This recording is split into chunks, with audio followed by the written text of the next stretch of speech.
Hello and welcome to another episode of Schlock Tactics. My name's Ash and I'm joined once again by Mark. Oh, hi Mark. Good evening. This is a very special episode. Razzie season is upon us again. We've been away for a little while, but we are now back and we are joined once again by a very special guest.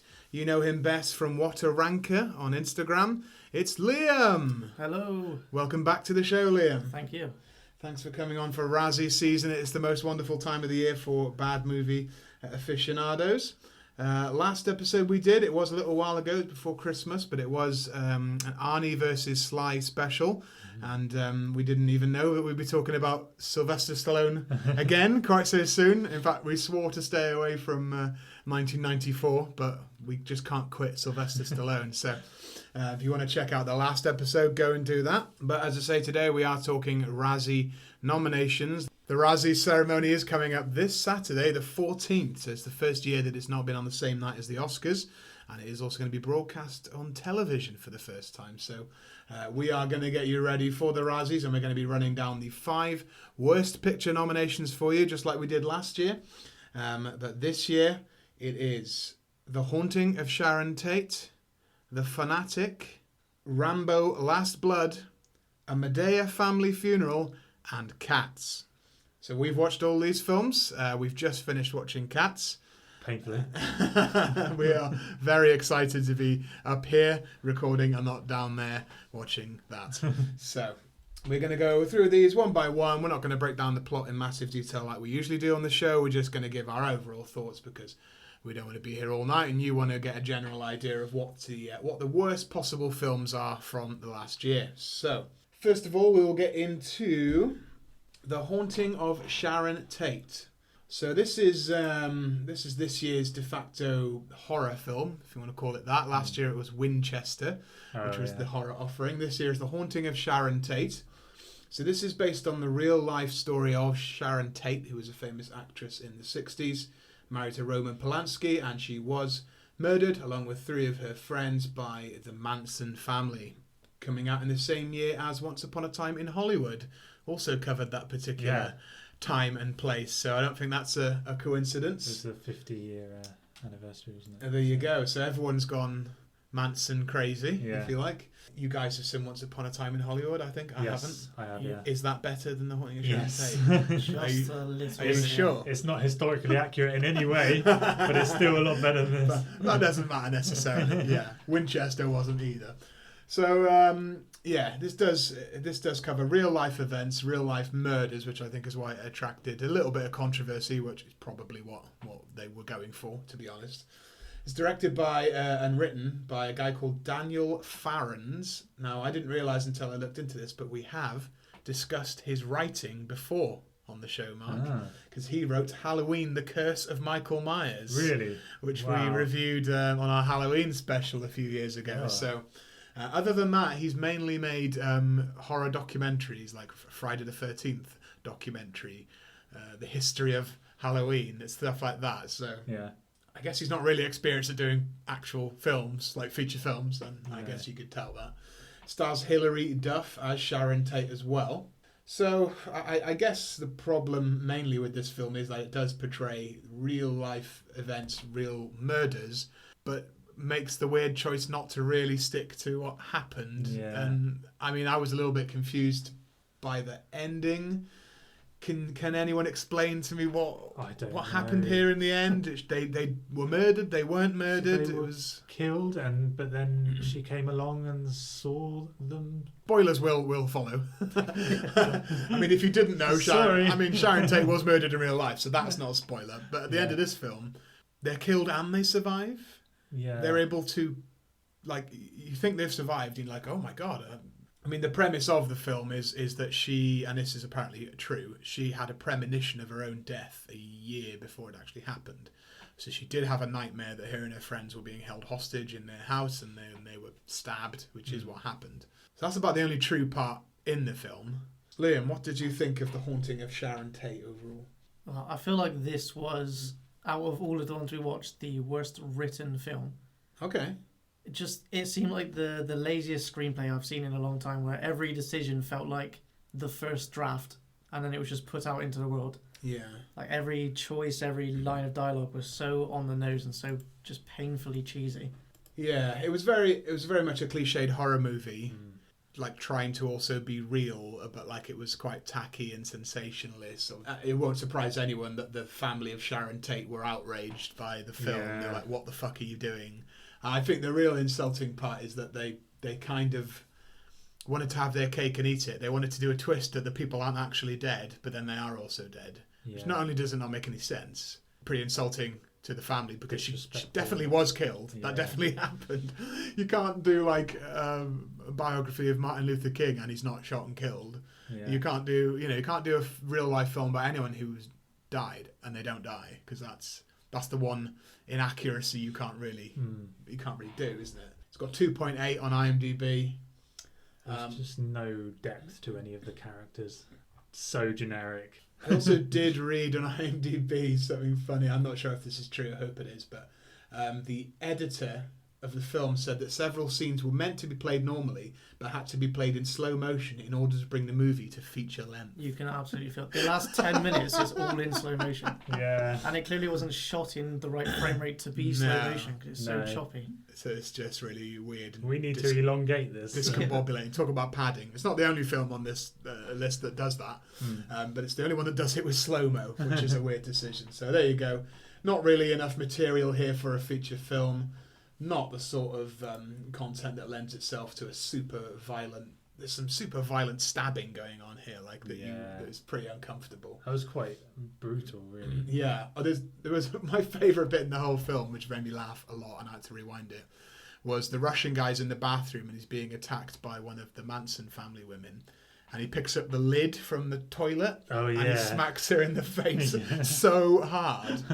And it makes a great noise. And she just gets back up again. So it's not even very realistic violence at all. So there you go. So no doubt you guys would recommend Once Upon a Time in Hollywood more so than this if you're going for that period, that era. So if you want to watch a Sharon Tate movie this year.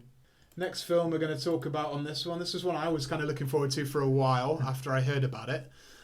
This is The Fanatic. Now, when I first heard about this film, I wasn't surprised to hear that John Travolta was being tipped for a Razzie, because this time last year we were talking about the exact same thing with Gotti, which won a lot of the awards last year. He crops up in these all the time. But what I was most surprised when this film was sort of announced and got all the Razzie buzz was that Fred Durst is a film director? Yeah. I had no idea at all about this as a thing. Hasn't he directed like loads of all the music videos? He's directed a lot of music videos, which is not that surprising. Yeah. He's actually directed about 2 or 3 feature films before this, which, like I say, to me was a complete bizarre sort of twist, that Fred Durst can write and direct films, or can he? Yeah. We'll discuss. But yeah, I mean, I think we all know Fred Durst best from his musical stylings, his unique rap metal. He was one of the most famous people in the world this time 20 years ago. Yeah. No doubt, you can't deny that, and I was a big Limp Bizkit fan. But times change, thank goodness. And here he is, a feature movie director working with John Travolta, 20 years later. So it was definitely inspired by a real life person that stalked Fred Durst 20 years ago, I assume. Yeah, it's John Travolta starring as this pretty sure autistic character, mentally challenged character who lives in Hollywood and is a super fan of a character called Hunter Dunbar, which is a hilarious name. Hunter Dunbar here, played by a guy who I hadn't seen in probably about 20 years, Devon Sawa. People might remember him from the Final Destination films, Idle Hands, SLC Punk. He was like a teen sort of Canadian heartthrob in the late 90s, and then he just completely disappeared off the face of the earth afterwards. So he's here looking weirdly grown up, playing this sort of horror character, and the whole film revolves around John Travolta stalking him and trying to get close to him and wanting his autograph, that he wants to sort of hang out with him, and it all gets sort of creepy. And Mark, what were your overall thoughts on The Fanatic? It was just Travolta's character was just ridiculous. Not much plot to it. He's just working his way into this guy's life. Yeah. feel like we've seen films like this before. Yeah. Definitely. It's not new, is it, this sort of idea? Doing this stupid British policeman thing. I really like that. Bobby. A Bobby on the beat. The actor who plays Dunbar, like, he wasn't... I don't think he was very good at acting.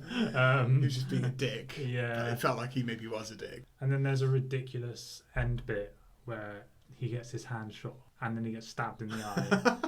But he survives it. And it's just like, what? There's no way you would survive getting Hunter stabbed in the eye. Dunbar is framed for the murder of his maid. Yeah, because she got battered in the garden. Yeah, it was just... I just felt like it was... I could tell it was written by Fred Durst. Yeah. The dialogue was awful. And I think... You mentioned holding a Sharon Tate. I think this might have had the worst script.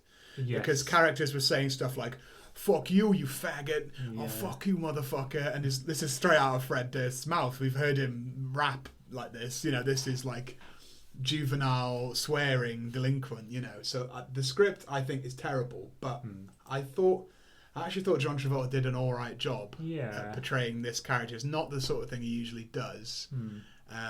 It is against his type, I would say. Like last year, he was playing a mob boss. That's what I definitely would expect. Yeah. This year, he's playing a loser, nerd, like mentally challenged person, which is not what I expect. And I thought he was kind of interesting in that role. Liam, what did you think of Travolta's turn as Moose? I'm just still shocked by why he takes so complex character pieces and then doesn't prepare at all. Like, that's what it feels like with his last couple of roles, where he's picked ones that need accents and character takes and then just kind of wings it. He's trying to go for a character actor thing late in his career, maybe like Nick Cage or something like that, but it's a bit late for that probably. Yeah. I was also a massive fan of the scene where the character driving down the road playing Limp Bizkit and talking about how great Limp Bizkit were. I was going to say that, yeah. I grew up with this band. That made me feel old. Like, this guy's way older than me. Yeah, you could tell, like, Fred Durst just doesn't know how to write a story. Like, this is written by... Like, I think a teenager could write a better script than this. Like, it is very teenage sound. Like, the dialogue's all teenage, isn't it? Yeah. And it's funny because... Devon Sawa, other than his feature films that he's done, is most famous for portraying Stan in the Eminem video. Stan. Oh, right, yeah. And there's a bit in this where Moose is been shunned for an autograph and he's writing, I waited in the cold for you for an autograph and you said no, which is verbatim from the Eminem video. So now Stan is now grown up into Hunter Dunbar and is now shunning people for their autograph. What a cruel twist of events. So there you go. It's definitely a dumb film. There's no substance to the script. I kind of like the way it went, where Moose actually doesn't turn out to be super psychotic, despite the poster, which has got him holding a bloody knife. It's actually Hunter Dunbar that kind of turns out to be the villain in the end. Yeah. The egomaniac that he doesn't care about his fans and he's not grateful for anything. And he's actually the psychotic, violent, always got something bubbling under the surface, you know, like... cheats on his wife. He's actually the dirtbag. Yeah. And the psycho stalker guy, he just wanted to hang out and eat strawberry ice cream and watch a bunch of action movies, I think was his wish, wasn't it? And then he gets like stabbed in the eye and has his hand shot off. So that was a kind of a neat twist on what you maybe thought might happen. But it's ultimately like a garbage script. So it's terribly written. It was fun to see Travolta wrestle with that script, but better than Gotti, I think. Yeah. Yeah, Gotti. Although I still can't believe it reached 4.8 on IMDb. I thought it'd be lower than that, but you know. And talking of the scripts, like the first line your character says is a great way to like set up the tone of the film. What is it? And I believe the first line was, "I can't talk long, I need to poo." Yeah. I thought that was great. See, every now and then, it's only because it's Fred Durst's dialogue coming out of John Travolta's mouth that it's funny. If Fred Durst said that, you wouldn't laugh. No. Because this character says it, it's funny. And when Moose falls over or it gets hurt, he always says out loud, "Am I okay? Am I okay? Am I okay?" It's like a sort of Rain Man type gimmick. So there were some fun bits in it. It wasn't actually as bad as I was expecting or as good as I was expecting. It was more just sort of in the middle. But that's the Fanatic. So, next on the list is Rambo Last Blood, the fifth installment in the Rambo franchise, and you would think the last. It kind of takes the Rambo franchise in quite a different direction, I would say. He doesn't actually go to war in this one in a foreign country. He stays in America. on his sort of farm, which has got to be in like Texas or New Mexico or something. He can see the wall between Mexico from his house. You would have him believe, and he has adopted a Mexican girl and her gran or something like that. He now lives with an adopted family because he's got none of his own. And she wants to go find her real dad, so she goes down to Mexico, inevitably gets kidnapped and sold into prostitution and human trafficking. Pretty heavy stuff. Yeah. I was quite surprised she dies quite early on in the film. I was like, Yeah. shit, I thought she would make it back. But then obviously Rambo goes down to try and rescue her and get his revenge.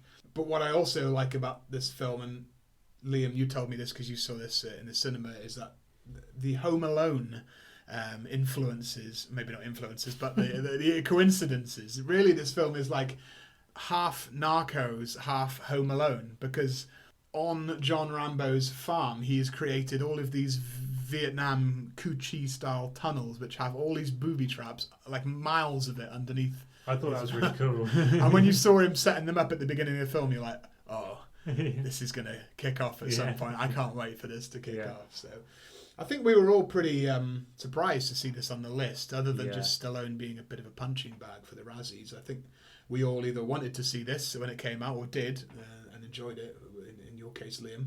You saw this a little while before we would have. What did you think of Rambo, and were you surprised afterwards to see it pop up on the nominees list? Yeah, obviously it's not a great film, but I definitely wouldn't put it in the 5 worst films of the year by far. And you've seen a lot of them. Yeah. I did really like the Home Alone style, because it's not something you see from like the Rambo character much. Yeah. Instead of going somewhere to fight, it was like letting people come to him and setting up all of these booby traps, and it was pretty damn violent as well. So it wasn't. Oh, it was super violent. I mean, I think Mark, we've talked before about the last Rambo film from 2008 being one of the most insanely graphic films ever, and this is up there too. Yeah. It's not quite as bad, but all good. But early on he rips a guy's like collarbone out of his shoulder and like threatens to snap it off. Yeah, there's crazy. Just people obviously getting like shot in the face. There's all sorts of insanity. It's pretty in keeping with the Rambo franchise, I think. I know, Mark, you're a bigger fan of Rocky, but you've seen a lot of the Rambos as well. Yeah. How do you feel this fits in with the Rambo franchise? He's not got the long hair and he doesn't go to war. Yeah. Well, I've not actually seen the second and third Rambo. Oh, you've just seen the first. I've seen First Blood and I've seen Just Rambo or John Rambo. Yeah. It was strange that he didn't go to war. He's pretty old. Yeah. He's not eligible anymore. Yeah. It really wasn't that bad. I mean, it wasn't like the best action thriller you've ever seen, but hard to believe it's nominated for a Razzie. Yeah, it does fall down in the fact that there are parts of the story are very generic and she just goes away, suddenly she's trafficked and then she's dead. Just a reason to kill. Some of it goes a bit faster than it should. The revenge element of it is once pretty that insane. Gets going, you're like, here we go. Right, here we go. Yeah. This is the part of the film that's really good. Yeah, don't fuck about too long, get to the killing. The best part of the film was probably all the kills in the tunnels with all the traps and stuff. That was really cool. It was all people getting their face sliced in half and getting shot in the head and getting impaled on spikes and stuff. Yeah, lots of that. I thought it was cool to still keep the Vietnam element in there, but now it's like he's using what he's learned in the horrors of Vietnam to defend himself against like these savage Mexican characters. Yeah. It's obviously written by Sylvester Stallone, directed by Adrian Grunberg, who has only ever done another cheesy exploitation film called How I Spent My Summer Vacation, also known as Get the Gringo. Don't know if you've seen that. It's one of Mel Gibson's comeback films. It was in development hell for 10 years, straight after the last Rambo came out. Oh, right. So after that one came out, he was like, I think we could do another one. And then basically every time he was asked about twice a year since then, and every time he was asked, he'd give a different answer. Oh no, there's not going to be another Rambo film. Oh no, there definitely is. No, it's not. Yes, there is. Is it going to be a prequel? Is it going to be someone else playing the character? No. It will. Oh, no, it'll definitely be me again. And he looks pretty old in this film. I can't see him playing this character again. He must be. Like, he looked leathery and. Is he in his 70s or? He's pushing 80 probably. Him and Arnie are both mid 70s. Yeah. So you can't see them doing these roles much longer. I liked one of the quotes. I think it was on the Wikipedia. It mentioned that it drew a lot of the controversy for its depiction of Mexican culture being largely negative and drug and prostitution and mobs and all that sort of stuff. It's an exploitation film. It wants you to get annoyed and upset. That's the whole point. Like, it's meant to rile you up. They're not saying this is definitely how all of Mexico is. This is just like... Well, I mean, what would this be is us just fucking around with it. Like... What would be the sense in showing a fucking luxury hotel resort or something like that? That's not the world of Rambo, is it? No. But, yeah, I really like this one. I was surprised to see it on the list. I wanted to see it last year anyway. Somehow Stallone is still like a real badass as his character. It still works. Like, every time he does another one, you're like, oh, it's not going to work. He's too old. And then I have my mind changed and I see him ripping people's fucking throats out and all this sort of shit. And I'm like, no, this guy's still like fucking terrifying. And I like that they still kept the idea of the original one in that he's not a hero at all. He's like a seriously PTSD type person. And there are bits in this where I think there's a quote, his adopted daughter says, oh, you've changed, you're a good person. And he says, no, I just managed to keep a lid on it every day. And they bring that quote back through the film in like flashback and you're like, he's still not okay. Like, he's still fucked up from the Vietnam War 40 years, 50 years beforehand, and he's still capable of horrific things that do not make him a hero, and he shouldn't be the hero. And I like that. And there's lots of callbacks to the old films. Like, he says, he shouts, how is it done? How is it done to someone, which is like a play-off of nothing is over, nothing, and stuff like that. So, and everybody's dead. Everybody. And like, they bring back quotes and twist them a little bit. Most interesting bit of trivia I found on this film. Now, you may recall the big finale in this film when he kills the head of the Mexican drug gang is quite astoundingly. He punches him in the chest, rips his heart out and holds it in front of his face, which is something you would see in fucking Mortal Kombat, I thought at the time. Then I looked up the trivia and I read that the original plan was to do that, but also do with the other brother, rip his head off and pull his spine out of his body. Which is an actual thing that happens in Mortal Kombat. So we've reviewed Mortal Kombat on the show before. That didn't happen in that film. I can't really see it happening in any film. Not even like Saw or something like that. So imagine that. It's fucking Rambo ripping someone's spine out. Yeah, here it is. Rambo Last Blood, a quite enjoyable film. Super violent and graphic. I guess some people don't like that, which is why it got put in here.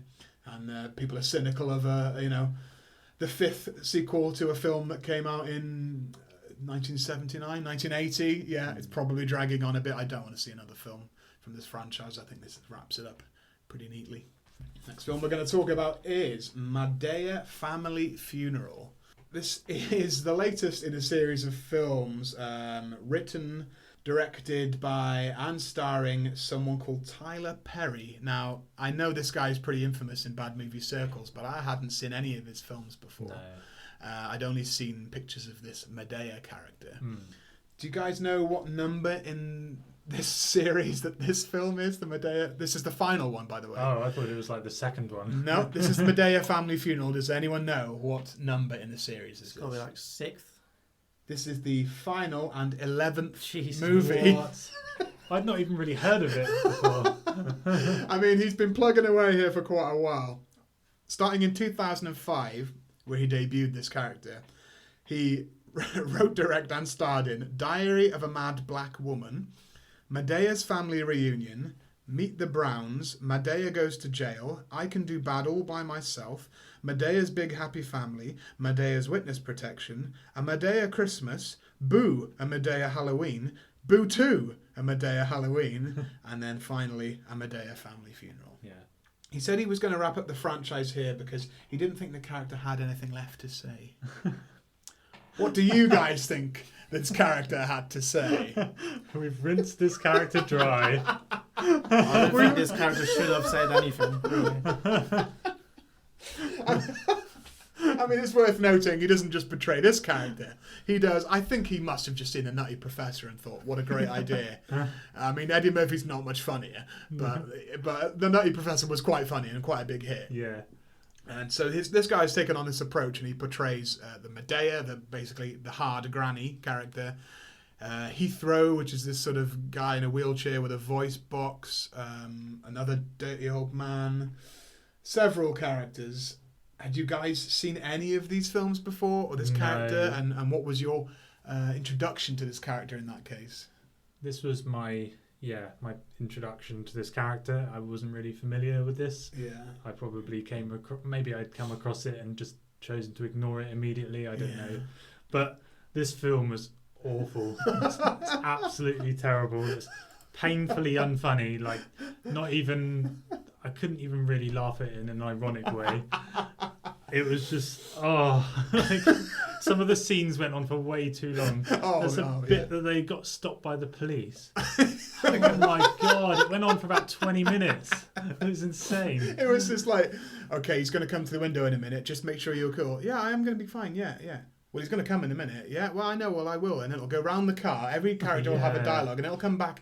Policeman's going to come to... Well, just fucking hurry up then. Yeah. If a policeman's going to come to the window, just fucking do it. What's with all the fucking runaround? All of the characters were annoying. The plot was almost non-existent, and then it kind of came together. I mean, there was a funeral. Yeah. Which you'd expect. The guy's brother was cheating on, there was a cheating thing, and it got exposed by the fact that the old guy died while having sex with the woman in the room next door at the hotel. That was the plot, which was stupid, and it got dragged out so ridiculously. Yes. It was just terrible. It was so bad. I can't believe this script got past anyone. But the thing is, this is a Tyler Perry production. He's got his own film studio. Yeah, he can't stop anything. No one can stop him. No. He just needs to find someone that can distribute it, and they will, because these films are hugely successful. And he'll pay the actors to do whatever. Tyler Perry was voted, Tyler Perry was the highest paid man in entertainment in 2011. In entertainment, that's film, TV, anything. He made the most money, so he's actually a millionaire. That's so depressing. Not only has he become a millionaire from these films, he's been allowed to make as many as he fucking wants with the money he's made from these films. Jesus. Liam, what did you think of a Madea family funeral? I fucking hated this film. I knew from the moment I saw it and what it was, I would absolutely hate it. I saved this till last because I couldn't put myself through anything else after this. But what Mark said was true. It was about 10 minutes of story drawn out into an hour and a half with pointless comedy skits that weren't funny. Yeah. And some of the characters, there was one woman not played by Tyler Perry. That Hattie character. To narrow it down. The really short one. The short. Yeah, the short. Oh god. I swear I had to pause every time she started talking because it grated in my brain. She grated in a spot so that I much. couldn't I've never felt before. Would you believe me if I told you that this entire film was shot in under a week? Yes. Yeah. 2 days maybe. Maybe that includes editing. Well, what a glowing review. I'm gonna be devil's advocate here. I actually didn't hate it as much as I thought I would. Really? Yeah. Wow. I was very much prepared for this to be the Holmes and Watson of this year. However, what I thought was the parts that were meant to be comedy definitely were not funny, and they were definitely shit. But I was conflicted about this film because what it was a scene that was meant to be comedy and was just shit and not funny. But then they would have like this actual drama stuff. So there would be entire scenes where nothing funny happened, but I found myself becoming almost invested in the characters.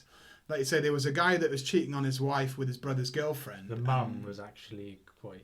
The mum had this whole monologue about, my husband cheated on me for years, but I just got on with it, which is a terrible lesson. Yeah. But I thought that monologue was delivered quite well. So I thought in amongst the Tyler Perry characters, there might have been some good actors here that can do some good drama. And maybe he can write and direct drama. Like the 11 films I've just reeled off, they're mostly comedies. But he's done about another 15 under his studios that actually some of them are dramas or psychological thrillers. And I wonder if maybe he's just fucking awful at comedy. And if he's stuck to maybe straight ahead drama, he could maybe do something good. Like, as a film, it was really well put together. Yeah. Like, just some of the scenes. I lost myself in some of the scenes, like where the angry husband was, his wife was trying to talk to him, and he's like, I don't want to talk about it. He would keep saying, look, my daddy just died, which was meant to be a funny line, but he was actually deflecting that the relationship was failing, and like you say, that when the mum had a big monologue about, sometimes you just gotta pull your socks up and get on with it. Like, really forgot. I forgot I was watching a shit film, and I forgot I was watching a Madea film because the character wasn't in those scenes. And I thought, this maybe could be in a better movie. Yeah. So while it is unfunny, although I laughed more at this than I did at Holmes and Watson, I gotta say, some of the jokes I did laugh at. They were mainly there were a couple that were like.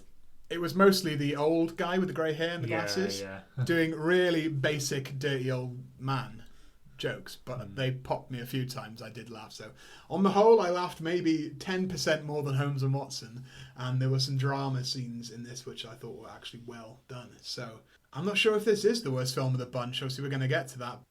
Now, Liam, you may have spotted also former WWE superstar, and I use that in the most loose terms imaginable, commentator, David Otunga, who was the very muscular black man. Oh, yeah. Married to Jennifer Hudson, who we just got done watching in Cats. Oh, yeah. So a Razzie-nominated couple. Yeah. How nice. I don't think he should give up his day job, but then he's terrible at wrestling as well, so I don't know what there is for him. I want to point him out on the poster as well, because he plays like quite a soft-spoken guy in a polo shirt. Yeah. On the poster, he's wearing a do-rag and waving his shirt above his head. That's a good point. When did that ever happen? So I agree, actually. When I saw the poster for this, I thought, hang on, I recognise him. And also, okay, that's going to be like a stripper character, like a Chippendale. That didn't happen. He didn't do anything in this movie. No, he didn't. He was just married to someone. Yeah.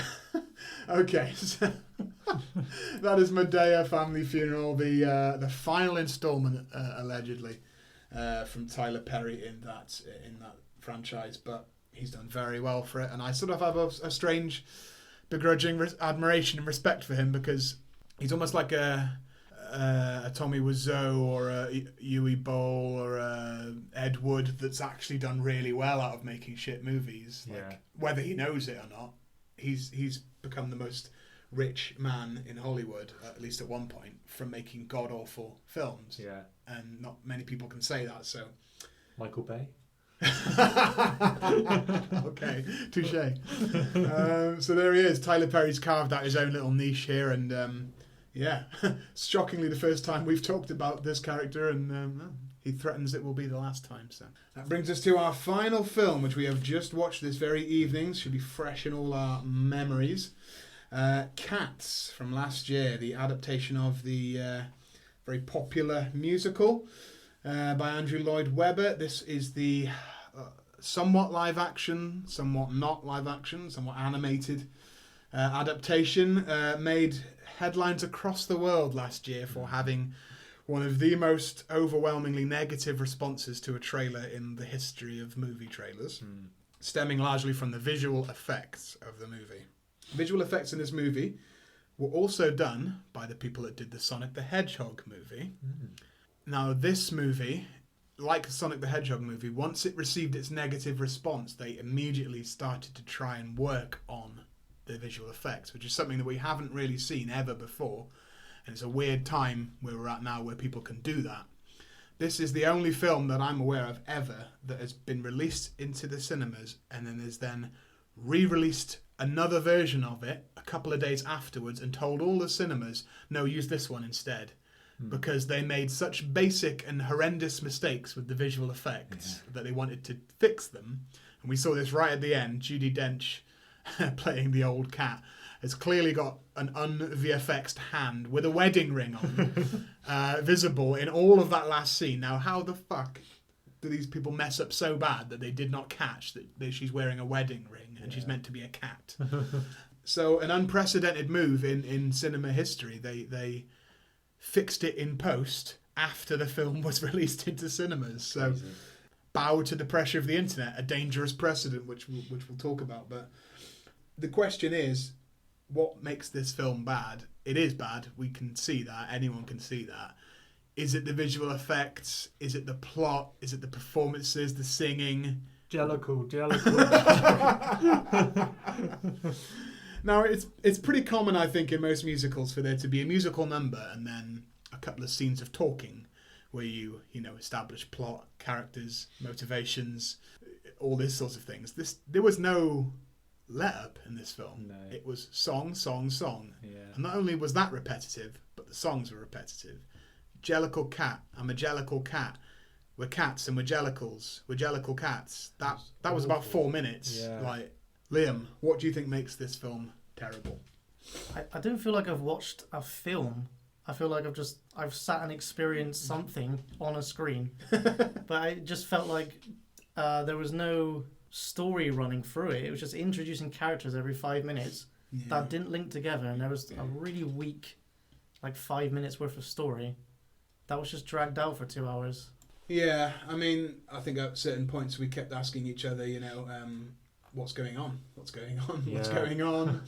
And we still don't really know. I mean, there was some sort of election, much like the Pope would be elected. You can become the chosen jellicle cat, and you will then go to heaven or something, or you'd be floated off in a balloon. It wasn't quite clear. This has been in development hell since the early 90s, basically, as soon as the stage musical became popular. They talked about ways to do this. Now, obviously, in the stage production, they're all wearing practical costumes. And if you actually look at the pictures of those people in the early 90s, it looks better than what we got here. This is undoubtedly some of the worst visual effects ever. Mummy Returns, Catwoman, ironically, all need to maybe not step down, but certainly make some room. Because this is a film made in 2019 that had some of the worst visual effects you could ever hope to see. And it's the decision of melding CGI with live action, but not even that's an excuse, because you look at the most recent Planet of the Apes films and they're amazing. They look like apes. You never question that you're not watching an ape. You never think you're watching a human. I mean, maybe those guys didn't want to do this film, but if the same guys that did that did this, I mean, it would have been a lot better. Yeah. I mean, I knew we were in trouble when I saw the poster for this one. So your big names, right at the top, James Corden. I didn't know until we watched it. It was a horrible, cruel joke for you. Yeah. Your big names in this one are James Corden, Jason Derulo, Idris Elba, Jennifer Hudson, Judi Dench, Ian McKellen, Taylor Swift, Rebel Wilson. 2 problems you have here. James Corden and Rebel Wilson were supposed to be the comic relief. 2 of the least funny people in all of film. Yeah. They are doing very much the Melissa McCarthy performance, who is not present this year in our discussions. The I'm fat and I'm loud, get used to it. I've fallen over and I can't get up. It's that comic relief. Not only were they bad at doing that, obviously they couldn't sing at all. Judi Dench and Ian McKellen, they're not bad actors. They're Oscar winners, Oscar nominated. They couldn't sing at all. If you look at a Venn diagram of people in this film who couldn't act and couldn't sing, there's quite a few people in the middle. Yeah. What did you guys think of the cast of this film? Who was good, who wasn't good, and who maybe surprised you? I think the only person that didn't make me cringe was Taylor Swift. It was the only scene where I was like, okay, this is fine. To be fair, in a film with no dialogue, you just have to sing. If you can sing, I guess so. You're probably all right, aren't you? I also watched an interview with Jason Derulo where he said he studied the movement of cats for weeks to try and give a believable performance. I'm not sure we saw the end of that experiment he did. I mean, people joked when this trailer came out that it made it look like the most terrifying horror film of the year rather than It Chapter 2, which was coming out around the same time. The effects are terrifying. Like, people's faces don't fit on the bodies of the cats. They don't move at the same time as the heads. Or if they do, it's just like, you remember like really old video games and you had to create a skater or create a wrestler. And it's some of those games where you could maybe get a photo and it would scan your face onto Tony Hawk's character. Yeah. It was, or like GoldenEye. It was that kind of superimposed nonsense, and it's just inexcusable in 2019. I felt sorry for Judi Dench. Like, she's so much better. Don't often say that. Like, I just felt like you could do a lot better than this. And Ian McKellen, that part It was What did unnecessary. he even say? He was like he was on a ship, and the camera cut to him close up, and he just sort of went. Yeah. Ray Winston was there as well. Oh God. Yeah, the cast is just bizarre. I mean, I did appreciate that James Corden and Rebel Wilson were pretty early on in the film kidnapped and tied up to a ship in the Thames and were not revisited much after that. So I was like, thank God for that. If there's something that makes it more bearable. I just echo what Liam said about there was just no story. It was just constant songs. It was just song after song. And most of the songs didn't really mean anything. Like, they were just very repetitive. There's lots of gibberish in the songs. Yeah. You know? It was just like, I'm a jellicle cat, and then, oh, there's a character coming in now. What's his name? Oh, Tinkle the Railway Cat or something like that. Yeah. Okay, so now we'll repeat this phrase for 2 minutes. So audiences, like, no... You establish the character by just fucking beating someone over the head with it in a certain. But then do nothing with the character. Why don't you just move on? We spend 4 minutes saying his name and we never see him again. That is true. I mean, I hate musicals anyway. So yeah, it's same. Probably not. We're probably all prejudiced towards this. But this is not. No one would agree that this is a good musical. Oh, I don't know. What would a fan of the Cat stage show think of this? I don't know. Are there fans? There can't be. Wow. They can't without be. That script. It's a very successful play. It's been going for nearly 30 years, so there must be fans out there. If you're one of them, please let us know. What did you think of the long-awaited big screen version of Cats? Your favourite musical potentially? But like I say, none of us are fans of musicals. They're already ridiculous in as much as people are singing the plot to a film. Yeah, that's ridiculous. But when you are a poorly rendered cat, you've seen those memes of medieval cats painted by someone that's never seen a cat.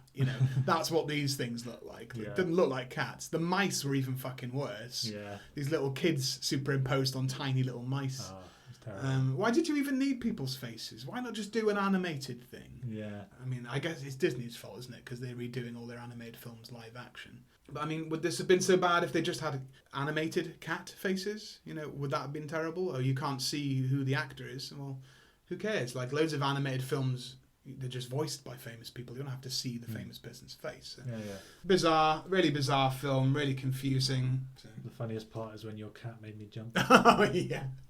Yeah, during... that's another thing we should mention. Jennifer Hudson, we mentioned her a minute ago. Oscar winner, Jennifer Hudson, was tasked with singing the most famous song in the film. I think it's called Memories or something like that.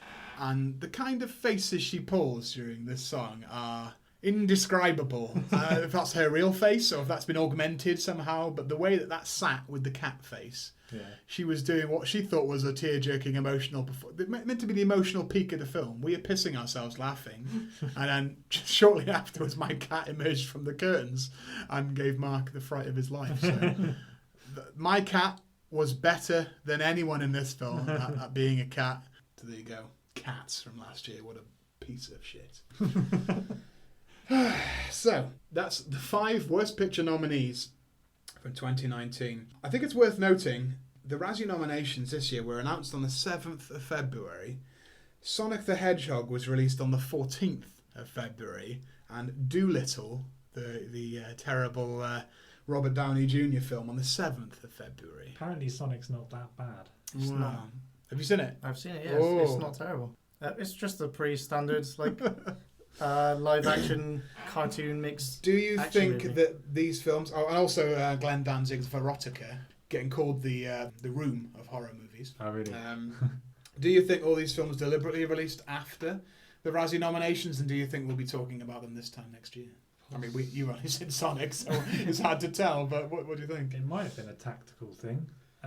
Once you know, I mean, why not wait a week and... I mean, Razzies are sometimes good publicism, really. I mean, kind of, yeah. I mean, I'm not sure if I would have come across Madea Family Funeral otherwise. True, true. Yeah, perhaps we'll see them next year. Maybe they'll be on there. We've been looking forward to Sonic for a while. Not enough to actually pay to see it. That's Liam's job. But I'm it's sure not bad enough to be funny, so don't worry about it. Can we read about that on What a Ranker? Can indeed. Well, Well, there you go. Go to what a ranker. That's ranker with an R on Instagram and find out Liam's full thoughts on Sonic the Hedgehog. But now we get to our official predictions for the Razzie Awards, which, as I say, is coming up this Saturday or tonight, if you're listening to this after it's just been released. So we're going to let you know what we think will and should win the awards in each respective category. Me and Mark have only watched these 5 films from 2019, but Liam has watched many more than that. So Liam can be the wild card, and he can tell us if maybe there's a worse performance, a worse script out there than the 5 we've just watched. But I think largely we'll be sticking to the list. So out of the 5 films we've just watched, that's Cats, The Fanatic, The Haunting of Sharon Tate, A Madea Family Funeral, and Rambo Last Blood. Mark, which do you think is the worst picture and should pick up the Razzie for worst picture? What should is going to be Madea Family Funeral. If you were in charge. Actually, no, I don't know. No. Oh, okay.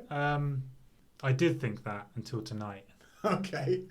Yeah, so it's I'm up there. going to say Cats, and I think it will because I think they'll probably be more concerned with Cats than Madea. Anyway. Got a lot of the attention. Yeah, so I'm going to go with Cats. Liam? I still think Madea Family Funeral it was the one that got under my skin the most out of all of them. I found a little bit of enjoyment in all of them apart from that one. Okay. But I do think Cats will win just because it's a lot more visceral, I think. I think it's easier to latch on to that being just mad and terrible. It's more notorious, Yeah. For sure. Yeah, I mean, I would say I also found a little bit to like in all of them. Even The Haunting of Sharon Tate, very tiny. Apart from Cats, I couldn't find anything to like about Cats. It's just wretched. It's the worst kind of musical. It's the musical that never ends and they don't ever stop singing. And the songs are repetitive. And there are many points in the film where we all thought we were losing our minds. Like, are you watching this? They've just been saying Jellicle for 2 minutes, right? It's not just me. Have you zoned out as well? Thank God for that. Yeah. I'm not just fucking going insane. I'm about to fucking go on a Rambo type rampage, smashing my cats up. So I think cats should get the Mary Bale treatment. I think they should stick it right in the fucking bin. It is the worst picture of 2019, and I think it should win that award. So there are many other categories here that extend beyond these films. Like I say, me and Mark can only say what we've seen. So, nominations for Worst Actor. We have James Franco in Zeroville. I have no idea what that is. David Harbour in the Hellboy reboot.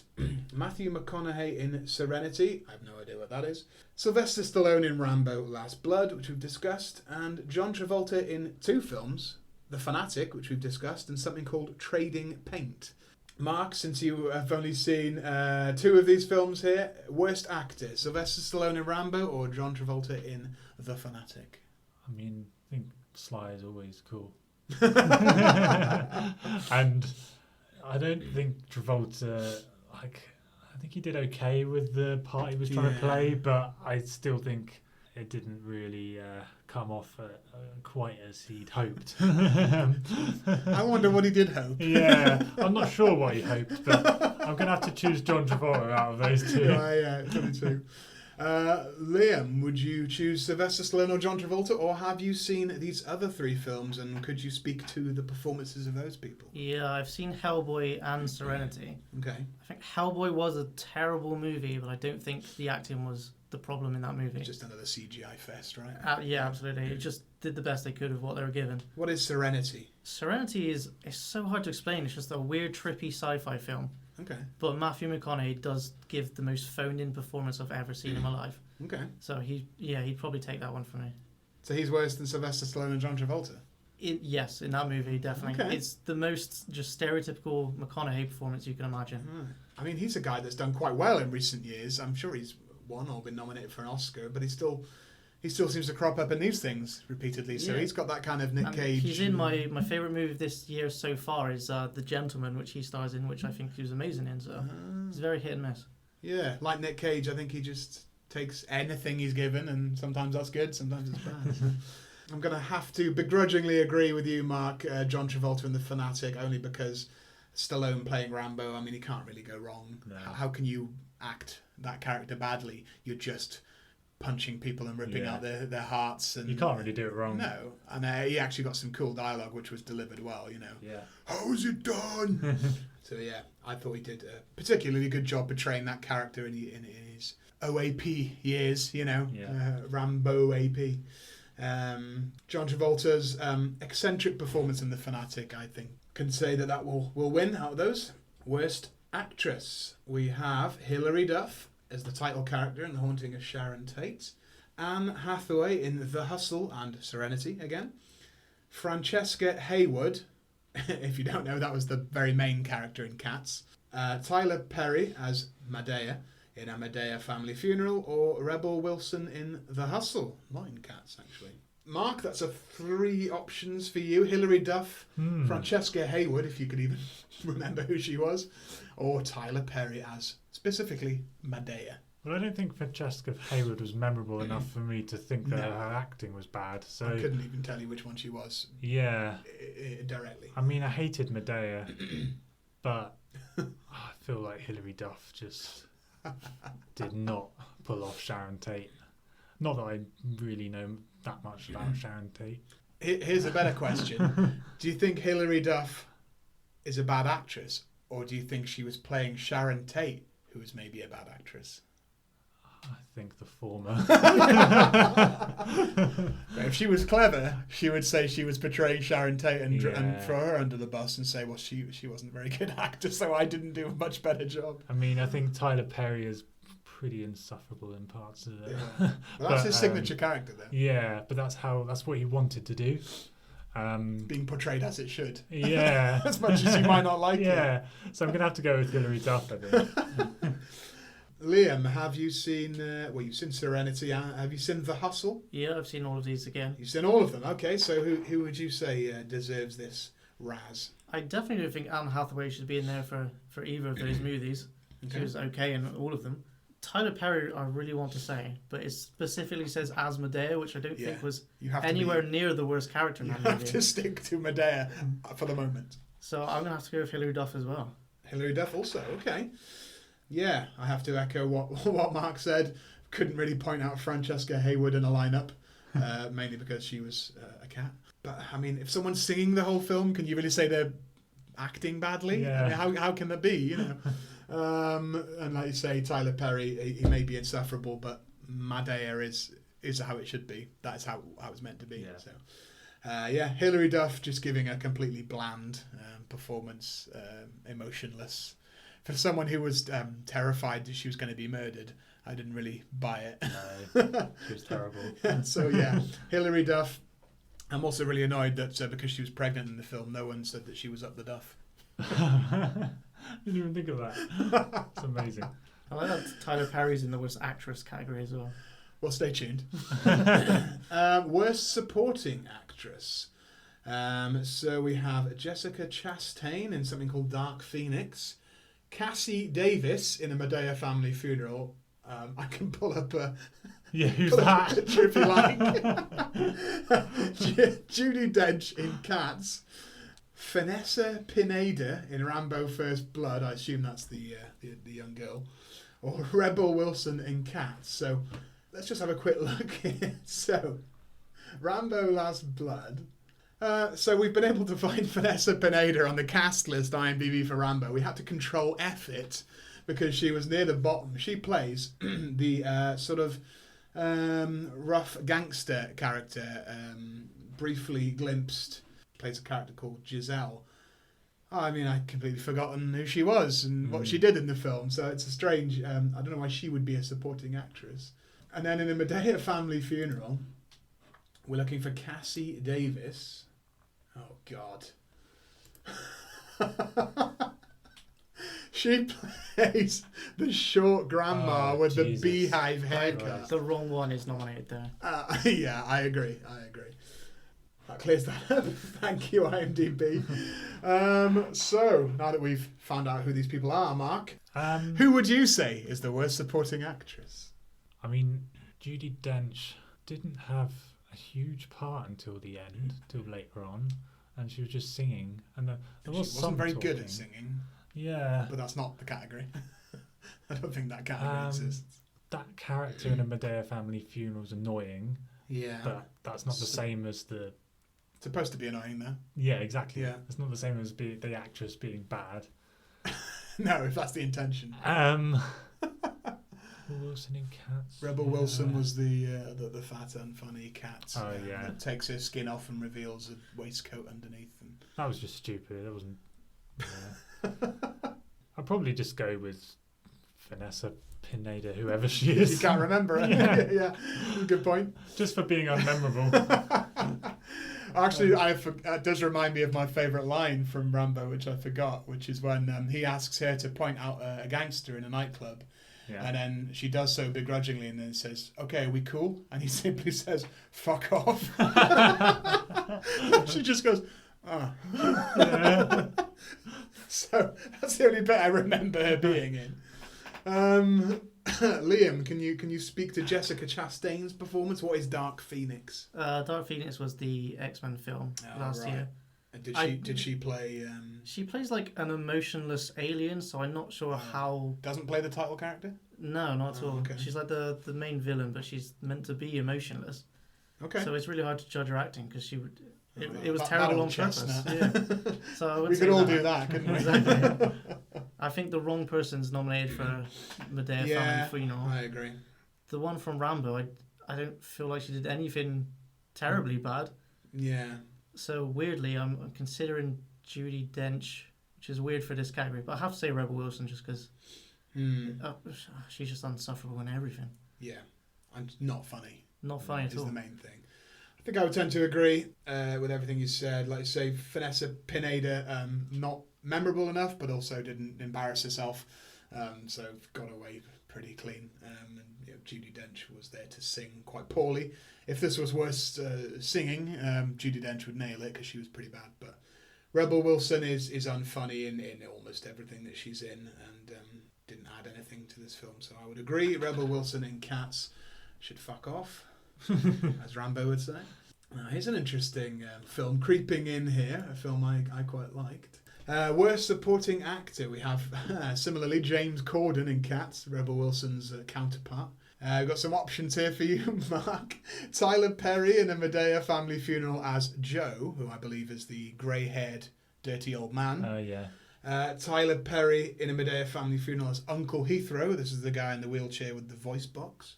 Seth Rogen in Zeroville, or Bruce Willis in Glass. James Corden. Wow, he beats two different people from Madea Family Funeral. Oh, I don't know. They were obviously it's a crap film, and both of those characters are shoddy. Did you know Uncle Heathrow was created exclusively for Madea Family Funeral? He had not Really? appeared in any of the 10 other films. Even though James Corden wasn't in it for very long, I'm just going to, out of pure bitterness about how much I dislike him, I'm just going to say him. Yeah, and he got top billing on the poster, which is insane. Yeah. I hate that he's a huge star in America now. Yeah, Americans don't realise that we all hate James Corden and he's not considered very funny in this country, I think, is what you're getting at, Mark. But Liam. Also, Liam and Mark. Mark, have you seen Glass? Okay, Liam, you've seen Glass. Yeah. I quite like that film. Yeah. Not necessarily because of Bruce Willis. I think James McAvoy is the proper actor in that film, in that franchise. I'm a bit surprised to see that in there. Have you seen all of these films? And can you tell me what Seth Rogen's up to in Zeroville? I haven't seen Zeroville, so I've seen the rest. I'm not sure how Bruce Willis was supporting actor. Like, who's the main actor in that movie? James McAvoy and Samuel L. Jackson, sort of a triple. Yeah, there was all three of them. It was hard to say who was supporting. And he's not meant to say much. He's not meant to do much as that character, is he? Really, he's Definitely wasn't bad. So he's meant to be hard. I don't see why he's here. So it's a toss up between Cats and a Madea Family Funeral, then. Yeah, James Corden. Yeah, James Corden is insufferable in anything he does. Worst screen combo. This category is always a bit of fun. I can see James Corden front and centre in the image here. The worst screen combo. Any two half feline / half human hairballs in Cats. Jason Derulo and his CGI neutered bulge. I'm not entirely sure what they're referring to. Tyler Perry and Tyler Perry, brackets or Tyler Perry. Sylvester Stallone and his impotent rage, or John Travolta in any screenplay he accepts. Well, we've seen all of these films. They're very eccentric categories. What are you guys going to go for? It takes a while to read them and understand them. I think they've hit the nail on the head for the last one. It's very close to the bone. John Travolta's a good actor, and he's sometimes been not so much recently. He's been put in a film with a terrible script, and exactly the same thing happened last year with Gotti. So I think that's on the money, that one. Liam? Even though we were trying not to throw Tyler Perry under the bus, I do feel any scene where he acts against himself is so hard to watch. Yeah. But again, that's an easy option. I would say John Travolta as well. It still just blows my mind the scripts he takes and then half-asses it. But I mean, this was Nicolas Cage a few years ago, Yeah. and probably will be a few years from now, If you take any screenplay you want, you're eventually going to do something good, maybe. I really feel like Cats should get it in the neck for their fucking visual effects. I mean, you mentioned the CGI bulge before we started watching the film. I still couldn't see it, so maybe we watched the fixed version for Jason Derulo's. Yeah, I didn't really cock. notice that. Yeah.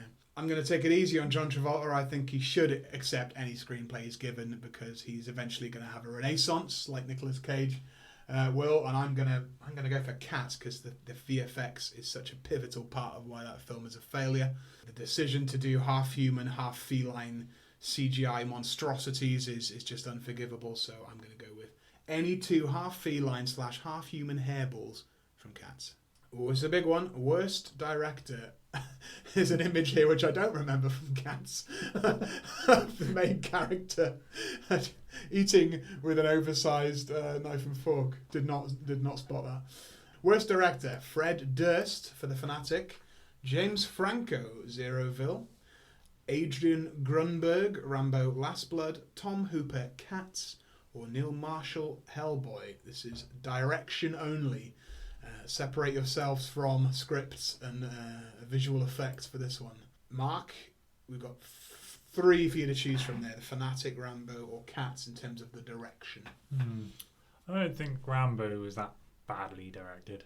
The Fanatic and Cats are both pretty poor. I'm going to go with The Fanatic. The direction in Cats wouldn't have saved it anyway because of the songs just took up so much of it. I feel like no matter who directed it, it would still have those terrible CGI and terrible songs that went on forever. I've got to feel like the director's not responsible for the Yeah. visual effects. Yeah, And the songs were just from the stage play, so Yeah. he actually probably did the best he could, which is So a shame for him. I'm going to go with a Fanatic. Liam, I don't know if Zeroville and Hellboy gets a look in here for worst direction, or would you stick to the 3 we've covered? I think Hellboy is a lot like Cats, where it's all CGI and the directing doesn't play a massive role in why it's bad.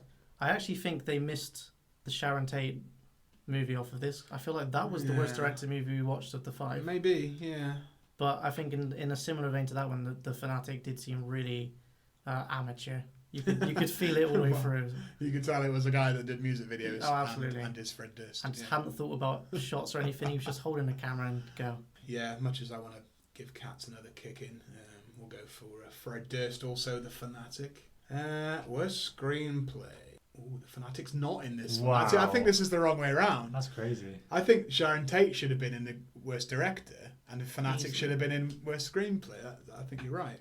Worst screenplay: Cats, Tom Hooper and Lee Hall, so he director gets some of the writing blame. The Haunting of Sharon Tate, Daniel Farrands. Hellboy, Andrew Cosby. A Madea Family Funeral, Tyler Perry. Rambo: Last Blood, Sylvester Stallone along with Matthew Cyrolnik. Mark, we've got Sharon Tate Family Funeral or Rambo or Cats for you to choose from. Rambo was fairly generic, but I didn't think that film was that bad. So Cats is kind of similar to the last category where it's like I don't really know how much of a screenplay there is because there's just no dialogue. It's singing, and the songs are taken from the stage play. So maybe you could say it's a bad screenplay because there's not enough talking. Screenplay. It's a non-screenplay. The 2 that stick out the most are the other 2. Yeah. Because The Haunting of Sharon Tate was just a poor screenplay with no depth to characters. There wasn't enough about their kind of background or how they related to one another or anything. However, Madea family funeral was just some of the scenes, like that police, what I said already about the police scene, and like they took the scenic route, drawn out, and like some of the comedy was just most of the comedy was awful, and like they just having conversations just went on, and it wasn't funny when they started, and it just kept going, and I was like, this dialogue is awful. I feel like almost all of the dialogue that came out of Tyler Perry's mouth, whichever character he was doing, was improvised. Yeah. And that everyone apart from him had a script, maybe. But maybe a lot of the worst dialogue sounded like it was very improvised, just him saying something sassy as Madea and then carrying on for 2 minutes longer than he should have, maybe. Yeah. So, again, I'd like to know how much of a screenplay you could say there was for Madea. But yeah. So yeah, it's close between that and Haunting of Sharon Tate, but I think Madea takes it. It's a 2-horse race, I would probably say as well. Liam, are you torn between those two as well? Yeah, I'm stuck between the two, but I am leaning more towards The Haunting of Sharon Tate. Okay. It's been like commonly joked about that the worst thing you can do in screenplay is it was all a dream. Oh, yeah. And that happened about 8 times. I fell for it every time. That's a good point, yeah. That along with like all of the padding and all of the nonsense about fate that didn't go anywhere. And there was one line where they were talking about fate and someone said, I like to think we can do anything we want, like we could rewrite our own screenplay. I thought we probably should have. That's a clanger. It's almost less of it was all a dream and more like it's all going to be a dream, because she was having like premonitions of what would happen, and like you say, every time you thought something was happening for real, you're like, oh, and then she wakes up, wake up in bed, and then she wake up again, and then she wake up again. It's like, when are we actually going to get to the events? And by the time we did, I couldn't possibly care, because I was like, well, this is just going to be and it didn't make sense again. Like the ending was so confusing. I think it may all have been a dream from all I know. I don't know. I have to I think agree with you, Liam. Even though Madea family funeral was largely as funny as genital warts, there were actually some good dramatic scenes which must have been written that way by Tyler Perry, so I can't say it's all bad. There was some dramatic dialogue that I quite enjoyed. So yeah, Haunting of Sharon Tate. Now that you mentioned the the dream sequences I'd completely forgotten about, it is pretty unforgivable and annoying. So yeah, Haunting of Sharon Tate. Okay, well, those are our full predictions of the Razzie Awards, which, as I say, will be taking place later this evening. So, yeah, we'll obviously check back after the results are out, and we'll see how we did. Liam, What a Ranker is obviously your film blog, where you've watched many of the films that have come out in the last year, including the ones we talked about here. Yep. Anything good you've reviewed lately? Anything coming up that you're looking forward to? I've seen a few this year already. My favourites so far have been The Gentleman, which seemed to have gone under the radar a little bit. Kind of a British crime drama story. And then 1917 was amazing, the one-shot war film. You're waiting with your Cineworld black card in hand. Absolutely. I'm waiting for the Oscar season to start again. Right. You poor sod. In the meantime, if you want to check over on our YouTube channel, I've done a couple of short, sharp schlocks the last couple of weeks here. I've seen a few films that have come out this year: The Lighthouse, Colour Out of Space, and The Invisible Man. Three of my favourite films so far this year, and I think they'll probably be in my top 10 when it's all said and done. So if people want to know what I think of those, go over to the YouTube channel. Subscribe over there. You can get the short episodes. All our podcasts go on there as well. Obviously, subscribe to the podcast as well. We're going to be doing more regular episodes moving forward. Now we're back in Razzie season. We're back in the mood. So subscribe. Follow us on social media on Facebook, Instagram, and Twitter at Schlock Tactics, and you'll know whenever we release a new episode. Leave us a positive review on iTunes, 5 stars if you wouldn't mind. But yeah, that has been another episode of Schlock Tactics. I hope you all enjoy the Razzies later on this evening. If you want to give us any feedback on what you thought of any of these films, just get in touch on social media and we'll chat about it.